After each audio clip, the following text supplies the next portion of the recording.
ماوەی زیاتر لە 6 مانگە ئێمە بێبەش کراوین لەو بڕە دارایەکەمەی کە لە ئیسرائیلیا سەرفەکرێت. ئەمە لە بەرامبەر ئەوە کە بۆ دکتۆرەکان بۆ کارمەندە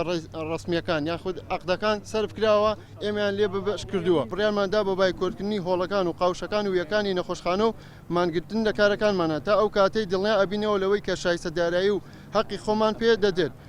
ماوەی نزیکەی ئەوە ئەبێت بە 5 مانگ زیاتر کە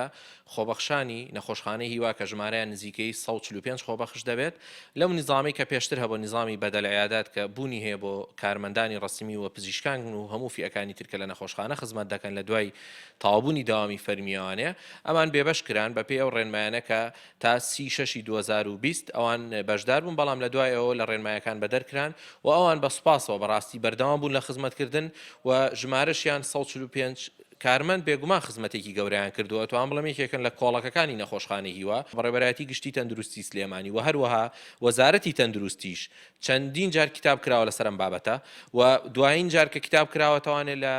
لە بەرواری 9/11 ئەگەر هەڵە نەبم لەلایەن بەڕێبەرایەتیەوە پاشان لە وەزارەتی تەندروستیەوە بەرز کراوەتەوە بۆ ئەنجومەنی وەزیران و بەدەمی بەڵێنی ئەوە درا لە ماوەی چەند ڕۆژی ڕابردوو کە خۆشیان ئاگادار بوون خۆبەخشە بەڕێزەکان کە ئەم کتابیان بۆ ئیمزا بکرێەوە ئەو شایستە دارایی کە لە 5 مانگی ڕابردوو یاخۆ بڵین 6 مانگی کۆتایی 2020 هەیە وەری بگرن بەڵام تا ئێستا کتابەکە ئیمزا نەکراوە و ئەوان ئیمڕۆ بڕیانەدا کە گربوونێ بکەن و خۆشیان داواکاریکەین و منیش وەکو بەڕێبەری نەخۆشخانە هیوا و بە دڵنیاییش بەڕێبەرایەتی تەندروستی سلێمانیش پاڵپشتی داواکەیان دەکات.